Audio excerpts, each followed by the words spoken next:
What up, y'all? Today, we're going to be discussing Anthony Joshua versus Vladimir Klitschko. Now, at the time of the study, this fight is several years old. We all have obviously seen where AJ's career has gone from here.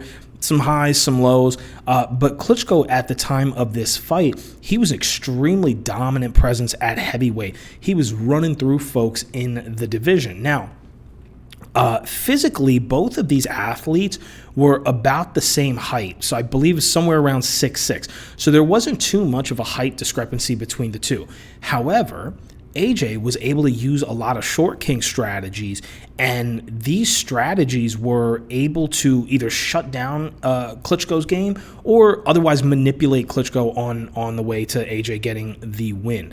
Now, we're going to talk about a lot of those strategies. One specific strategy that I'm going to save for the end is probably one of my favorites. And the reason it's one of my favorites is if you train and you're watching this, chances are probably like 99% that you have had to deal with this situation, which is an awkward arm entanglement situation that comes up quite often when we are dealing with taller opposition.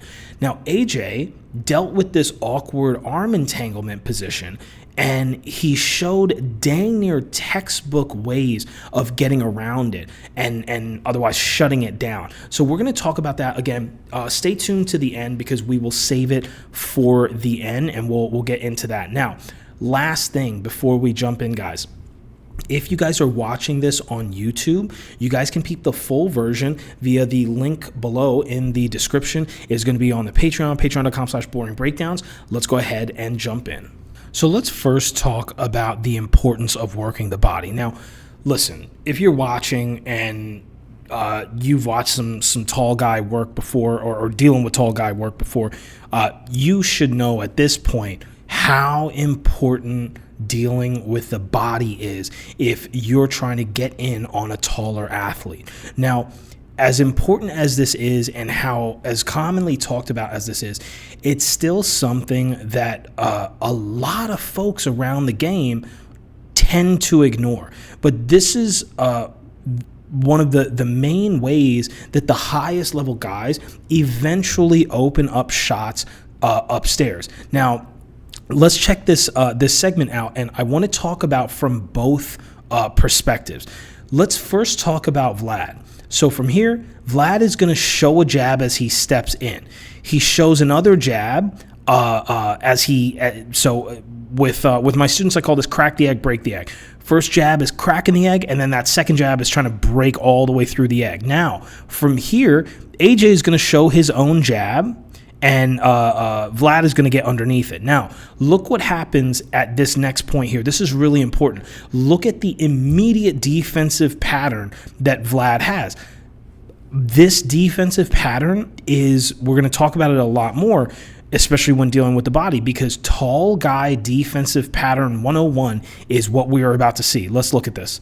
Look at this heavy lean on the pull as he retreats back like this. Okay, and that lead hook from Joshua is going to miss. So now let's talk about from Joshua's perspective. Now, not everything Joshua did was perfect in this, but I want to hone in on just one shot, and we'll talk about some more segments where he did a little bit better of a job. I really wanted to highlight that pulling defensive pattern from Klitschko. And now let's check this. We see the jab. We see Klitschko crack the egg, step in deep, break the egg. Okay. And now from here, Joshua threw his own left, and look at this. On this defensive pattern, AJ's going to throw that right hand just under the armpit there, and then he's going to miss on the hook. Now, hitting the body has to be some element of your offense if you're eventually looking to open up the head.